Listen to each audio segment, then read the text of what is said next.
Así se ve La Habana los primeros días del siglo de Fidel. Es 2026. Ninguno de los imponentes monumentos que exhibe la ciudad tiene su imagen. No hay bustos ni estatuas con su figura. Tampoco calle, escuela u hospital alguno lleva su nombre. Fue la voluntad del más famoso revolucionario de la era moderna.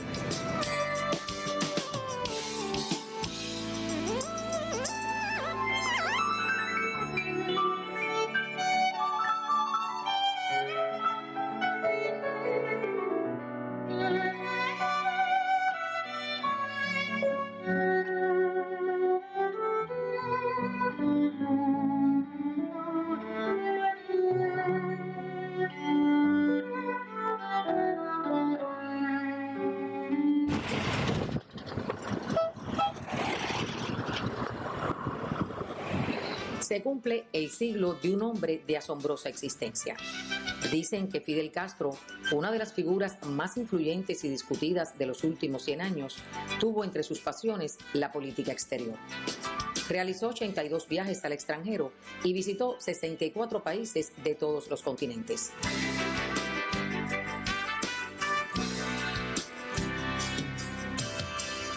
Justo en busca de esa historia va Telesur, tras su memoria y su legado.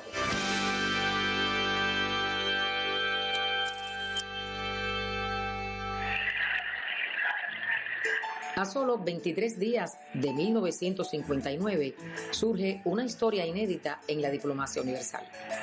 Fidel Castro visita Venezuela. Fidel Castro viene a Venezuela como representante de un pueblo que supo conquistar su liberación con la ayuda espontánea y valiosa del pueblo que ahora lo recibe y aclama. No quiere que vean en él a un caudillo, a un líder ni a un general triunfante. Sus palabras son claras y terminantes. Dice Fidel Castro: esta guerra la ha ganado el pueblo. Y lo digo por si alguno cree que la ha ganado él.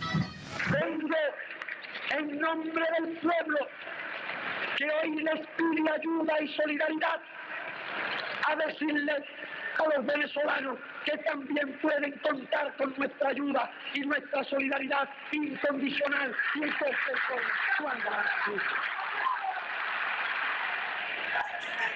En la Plaza del Silencio, 300.000 personas participaron en el recibimiento. Durante 2 horas, Fidel hizo un recuento de la lucha liberadora en Cuba y defendió el derecho a aplicar la justicia revolucionaria. Estos pueblos de América saben que su fuerza interna está en la unión y que su fuerza continental está también en la unión. El programa fue amplio. El cumplimiento de horarios se hizo difícil. Fidel durmió en la Embajada de Cuba en Caracas y en el Hotel Humboldt.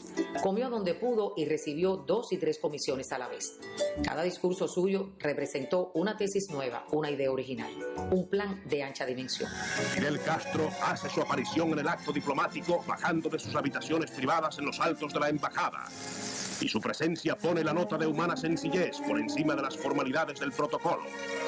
El comandante en jefe sigue siendo el mismo que hablaba con los campesinos de la Sierra Maestra durante los 2 años de campaña libertadora. Fidel llevaba en su corazón el impacto de las multitudes. La voz de Cuba comenzaba a recorrer el mundo. Vistiendo todavía el uniforme de combate, sin otra condecoración que su sonrisa, sin otra preocupación que la de ser comprendido y sin más aspiración que la de lograr justicia y equidad para una nación soberana e independiente. Fidel Castro pone pie en tierra norteamericana. Es abril de 1959. Provoca expectación su presencia aquí. 1 millar de editores, periodistas y corresponsales lo escuchan hablar en inglés durante 2 horas. Did you ask Secretary Herger for any economic help? Yes. What? Did you ask for any economic assistance? Not. It was a mistake for somebody when believe it. I came here to the United States for money. You will not ask for economic assistance then? I came here because I was invited for the editors. What happened is that here you in the United States are accustomed to see government coming for money.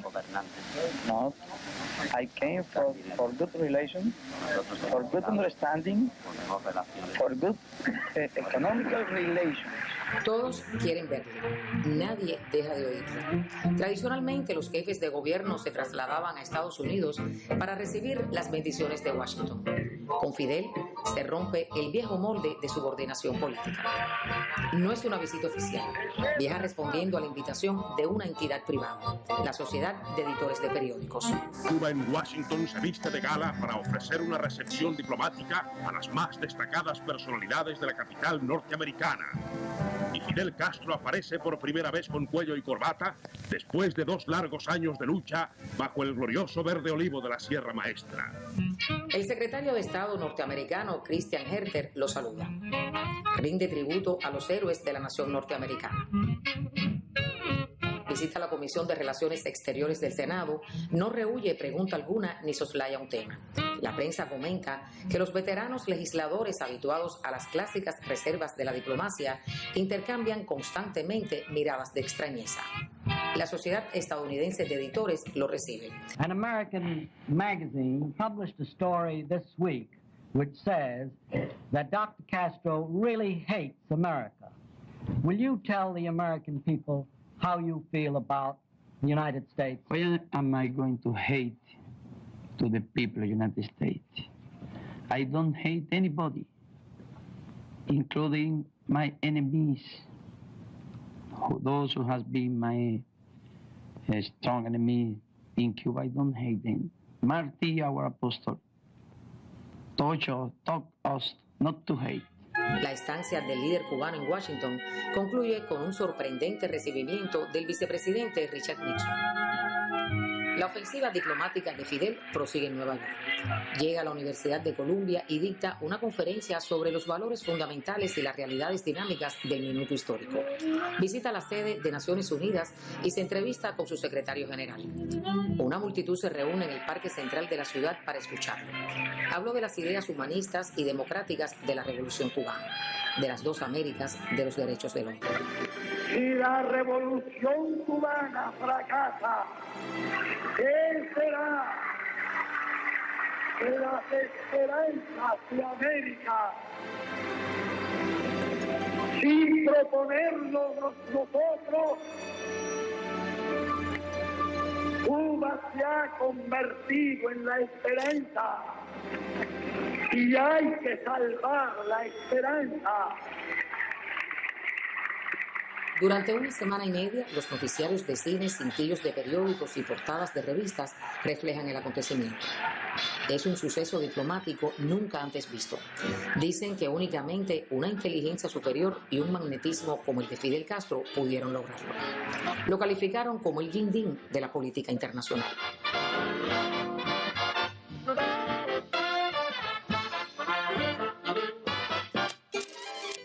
En 1959, también Fidel visita América Latina. En un día de cubana llega a la ciudad de Sao Paulo, donde casi sin aviso de su arribo, el público se desborda sobre el aeropuerto para vitorear el inesperado e ilustre huésped. Las 24 horas en esta gran ciudad es tiempo suficiente para que los brasileros se identifiquen con nuestro líder revolucionario, que repetidamente tiene que hacer acto de presencia ante las aclamaciones del pueblo hermano. La prensa mundial no cesa de captar las impresionantes manifestaciones. Llega a Buenos Aires Fidel Castro, la voz limpia y valiente de nuestra revolución. Llega a la conferencia de los 21 hablando el lenguaje sencillo de la verdad de los pueblos de nuestro continente americano. Fidel arremete contra la hipocresía de las falsas soluciones y reafirmando la tesis de que la libertad sin pan no es tal libertad, reclama 30.000 millones de dólares en 10 años para financiar el verdadero desarrollo económico de la América Latina. Nuevamente en el aire, el avión Libertad nos lleva hacia Montevideo, la hermosa capital uruguaya, donde el pueblo arremolinado en el aeropuerto espera la llegada de Fidel. Su amplia y cordial sonrisa de siempre baja del avión saludando al pueblo que lo aclama. Porque aquí hay una verdad irrebatible, y es que solo unidos podemos lograr las grandes ansias de América. Solo unidos los pueblos dentro de cada nación y solo unidas las naciones entre sí, creando esa conciencia, podremos llevar adelante los propósitos y las aspiraciones de América.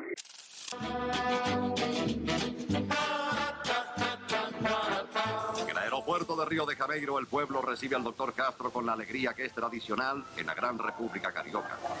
Mensaje de paz y advertencia sobre los males que acechan a nuestros pueblos le franquean las puertas en todas partes. Durante muchos siglos, los verdugos ensangrentaron a nuestros pueblos y por primera vez en la historia de América, un pueblo castiga a sus verdugos.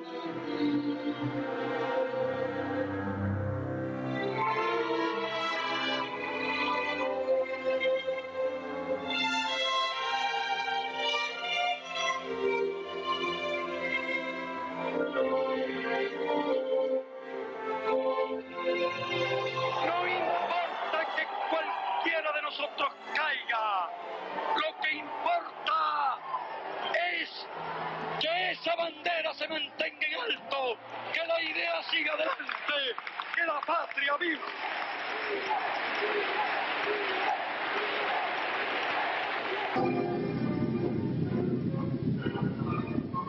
Para asistir a la 15ª sesión de la Asamblea General de las Naciones Unidas, parte hacia Nueva York la delegación cubana, presidida por el primer ministro y líder de la revolución, Fidel Castro. Es 1960. Fidel visita a Estados Unidos por segunda vez después del triunfo de la revolución, ahora en misión diplomática expresa. Habían llegado noticias a La Habana sobre la decisión del presidente Eisenhower de confinar en la isla de Manhattan a la delegación cubana y con ello limitar sus actividades. Fidel incluye en su equipaje la hamaca y la mochila que acostumbraba a usar en la Sierra Maestra. La idea era instalarse en el Parque Central de Nueva York o, si fuera preciso, en los jardines de la ONU. Pero los habitantes del barrio negro de Harlem le ofrecieron hospitalidad. En la habitación 929 del 8º piso del Hotel Teresa se alojaría Fidel.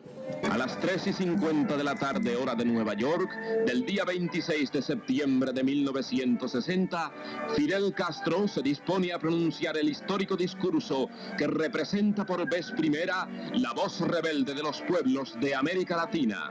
Dicen los testigos que en las sesiones de la Asamblea todas las miradas convergían en el vocero de Cuba. Fidel establecía precedentes y rompía convenciones. Señores delegados, No iba con traje de gala, vestía uniforme de campaña. Desaparezca la filosofía del despojo y habrá desaparecido la filosofía de la guerra. Desaparezcan las colonias. Desaparezca la explotación de los países por los monopolios. Y entonces la humanidad habrá alcanzado una verdadera etapa de progreso. El discurso duró 4 horas y 20 minutos. Fue interrumpido por aplausos en 30 ocasiones.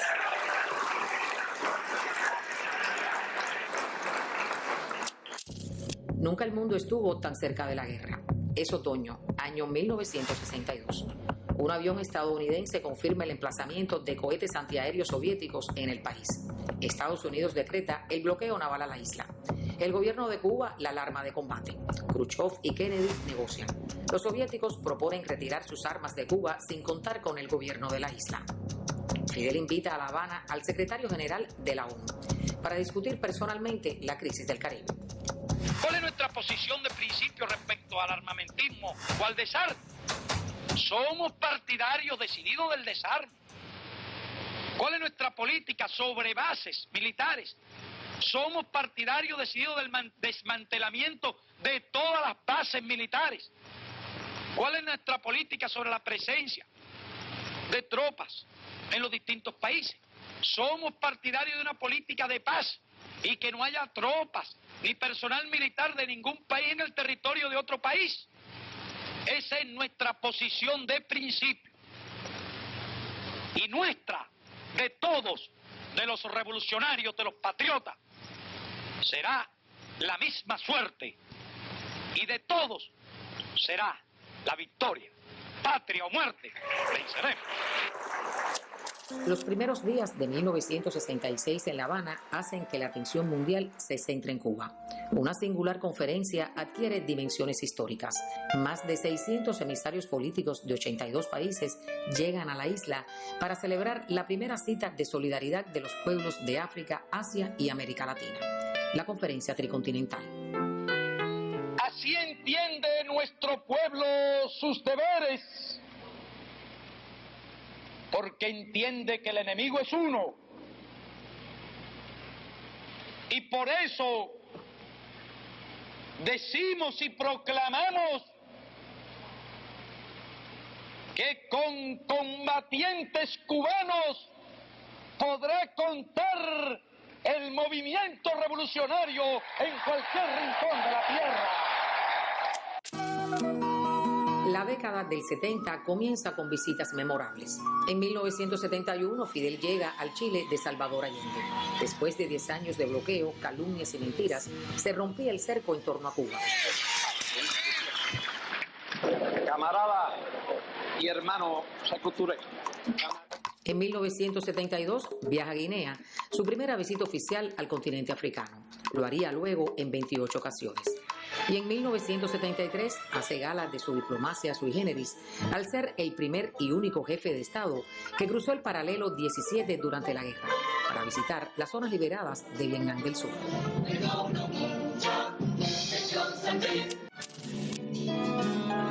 Momentos estelares de Fidel como diplomático tuvieron por escenario las diversas cumbres del movimiento de países no alineados.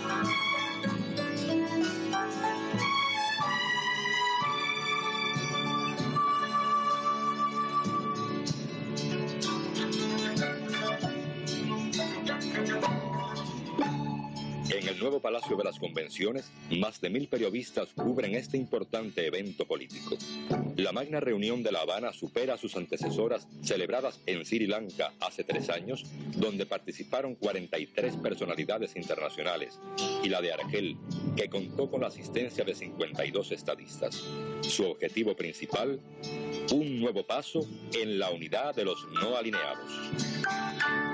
Unámonos todos estrechamente, concertemos las crecientes fuerzas de nuestro vigoroso movimiento, unámonos para exigir nuestro derecho al desarrollo, nuestro derecho a la vida, nuestro derecho al porvenir.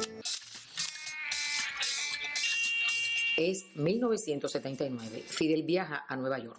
Siempre está protegido con su traje. ¿Cuál traje? Wetsuit. Sé que todo el mundo dice que usted tiene un chaleco a prueba de balas. No. Voy a desembarcar así en Nueva York. I will land in New York like this. Tengo un I will chaleco. land in New York like this. Tengo un chaleco moral. I have a moral one. Moral vest. Es fuerte. It's strong. Ese me ha protegido siempre. That one has protected me always. Lleva el mandato de la 6ª Cumbre de Países No Alineados, celebrado en La Habana, al Parlamento Universal de las Naciones. Solicito que el jefe de protocolo acompañe a su excelencia al salón.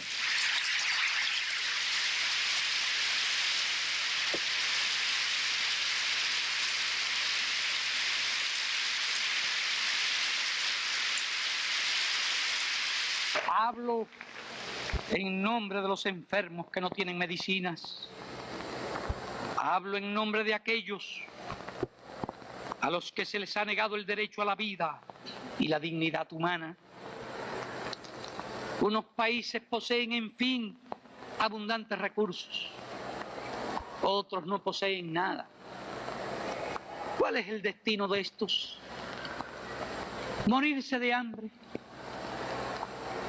¿Ser eternamente pobres? ¿Para qué sirve entonces la civilización? ¿Para qué sirve la conciencia del hombre? ¿Para qué sirven las Naciones Unidas?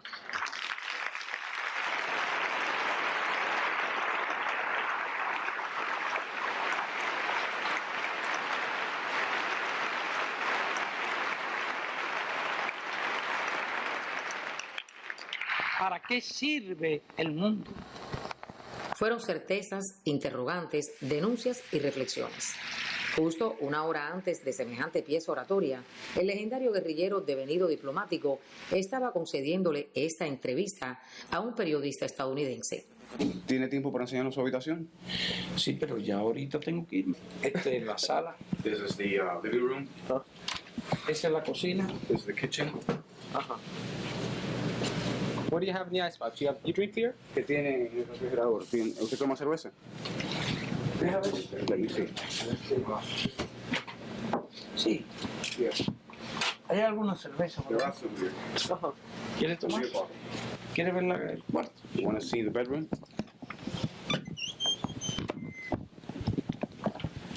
Fácil. Come inside. Aquí es donde duerme Castro.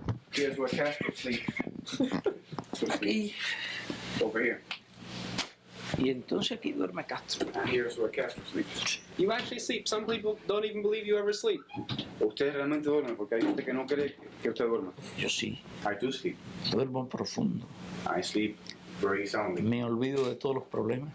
Anoche cuando estaba acostado aquí pensó en su discurso. No quise pensar en eso. No, I didn't want to think about that. Eso lo dejo para dentro de una hora que tengo que hablar. El hombre no se sienta a ver el fruto de su acción. Mañana propondrá llegar al sol. Hemos hecho una revolución más grande que nosotros mismos. Más importante que nosotros mismos.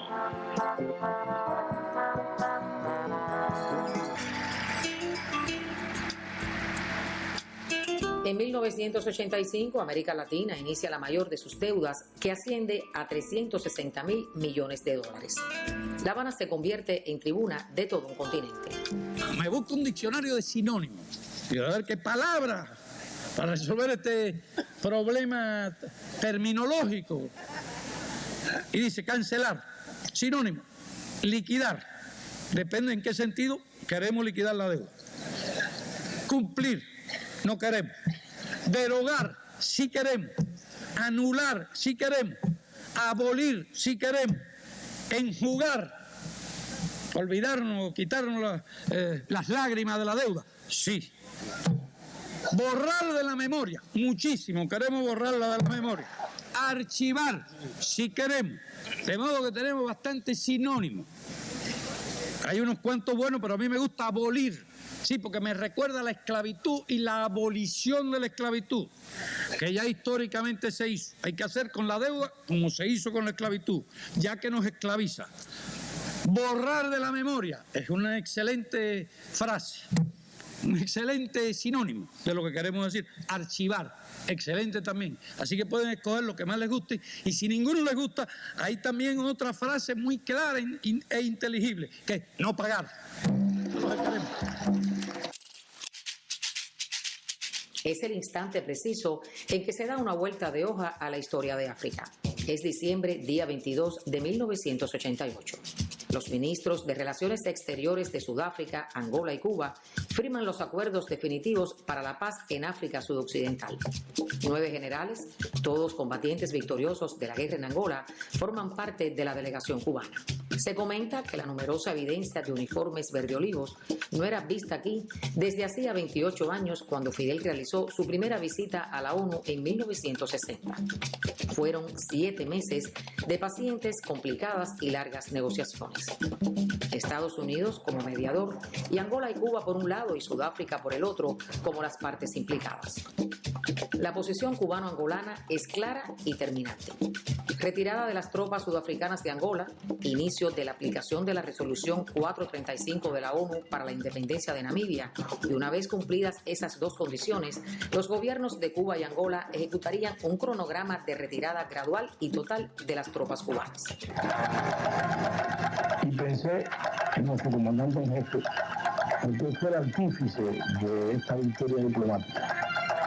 No era solo una victoria diplomática, era una gran victoria política. Es a inicios de los 90 cuando los latinoamericanos se sientan por primera vez a una mesa común sin la convocatoria de otros. Si cerramos los ojos y no actuamos con la unidad, la lucidez y la energía que este momento crucial de nuestra historia exige, ¿qué será de nuestros estados en el siglo XXI? ¿Qué quedará de nuestra independencia? Actuando separados, uno a uno, podríamos ser todos devorados.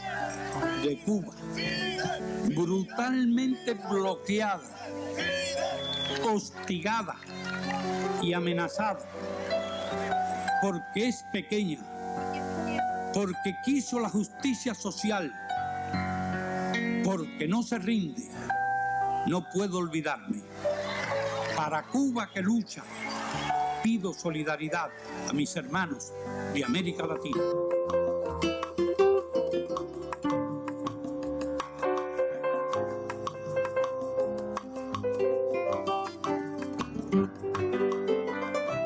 Es la sala de la palabra en el Centro Fidel Castro Ruz. Impresiona al visitante este facsímil del célebre discurso pronunciado por el líder de la revolución en la Conferencia de Naciones Unidas sobre Medio Ambiente y Desarrollo, celebrada en Río de Janeiro en 1992. En apenas 6 párrafos, Fidel alerta del colapso medioambiental y advierte: mañana será demasiado tarde. Una importante especie biológica está en riesgo de desaparecer con la rápida y progresiva liquidación de sus condiciones naturales de vida, el hombre. En noviembre del 99 llega vía fax al Ministerio de Relaciones Exteriores la carta del padre de un niño sobreviviente de un naufragio ocurrido durante una salida ilegal de la isla. Solicitaba los trámites de rigor y reclamaba la inmediata devolución de su hijo. 2 horas después, el MINREX presentaba a la sección de intereses de Estados Unidos en Cuba 2 notas diplomáticas denunciando el hecho. Vamos a ver si resisten. La batalla mundial de opinión será una guerra, pero vamos a ver si resiste. Una batalla mundial que se va a librar, que se va a remover cielo y tierra.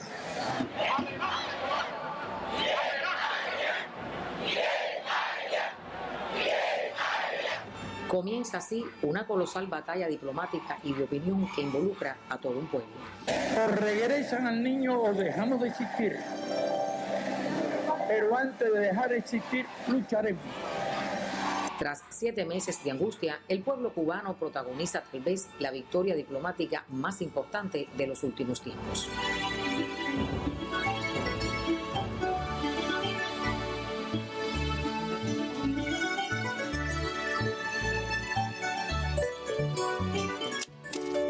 Son los tiempos en que el presidente de Venezuela, Hugo Chávez, se convierte en el principal artífice de los procesos de integración en la región.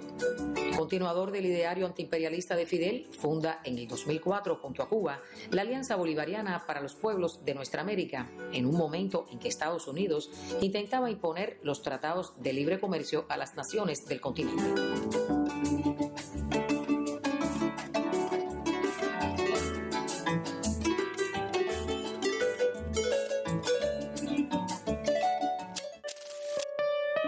Es el último viaje de Fidel al exterior, julio 2006. Visita Argentina como invitado especial a la cumbre del Mercado Común del Sur, Mercosur. Está próximo a cumplir 80 años. Junto a Chávez, visita la casa donde nació el Che.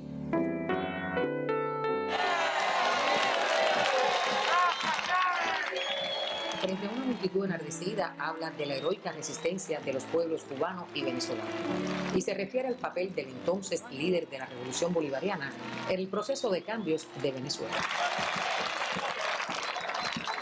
Los años de lucha que he vivido me han dado la oportunidad de conocer a los hombres. Chávez es el tipo de hombres que jamás retrocederán ante el imperialismo.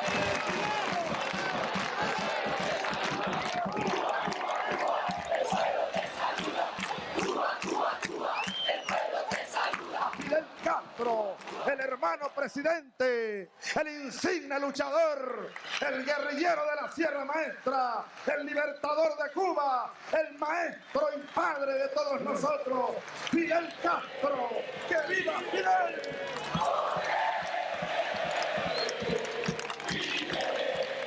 Han pasado 6 décadas de política exterior sui generis dirigida por un diplomático audaz y atípico que rechazó el traje y el protocolo tradicional, pero dominó el arte de la estrategia internacional como pocos. Un hábil diplomático que logró mantener la soberanía de Cuba y su proyecto socialista a solo 90 millas de Estados Unidos, pese a décadas de bloqueo, invasiones y aislamiento.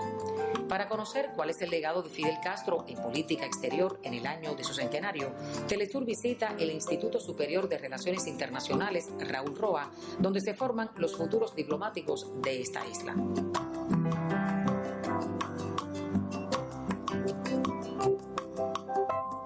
Lo hizo con una brillantez gigante en el ámbito político. Hoy en día nosotros en las Naciones Unidas no somos un país de segundo orden, no somos un país renegado, somos un país con mucha influencia, en donde nuestro voto y nuestra voz es escuchada por otros países y otras potencias de Europa, Estados Unidos. Fidel tenía una forma muy sui generis de proyectarse en la forma diplomática y pienso que lo característico de él era la llamada diplomacia personal que él ejercía, y es que él llevaba la diplomacia hermanándose con los líderes de los pueblos. Tenemos a Nelson Mandela, a Chávez, a Lula, y esa forma que tenía Fidel de tratar a los pueblos como hermanos, como iguales, esa es la forma que lo caracteriza, la igualdad. Cuba se ha vuelto ese faro de luz para todos aquellos países del tercer mundo, países que buscan la justicia, porque eso era lo que llevaba Fidel al mundo, era lo que quería transmitir desde que triunfa la Revolución Cubana. Lo vemos en todo momento, vemos las campañas internacionalistas, llevamos salud, llevamos educación, y eso era lo que dio Fidel y principalmente Cuba al mundo, y es lo que hace que la diplomacia cubana sea tan reconocida a nivel internacional. En momentos como estos tan complicados que está viviendo América Latina, ¿qué crees que hubiese hecho Fidel desde el punto de vista diplomático? Yo estoy 100% segura que lo primero que hubiese hecho era llamar a la unidad de todos los pueblos, porque nos oprime la misma persona, nos oprime Estados Unidos. Hemos sido de cierta manera agredidos por Estados Unidos durante años, entonces yo estoy segurísima que lo hubiera llamado a la unidad. En el siglo de Fidel, la voz de Cuba continúa recorriendo el mundo.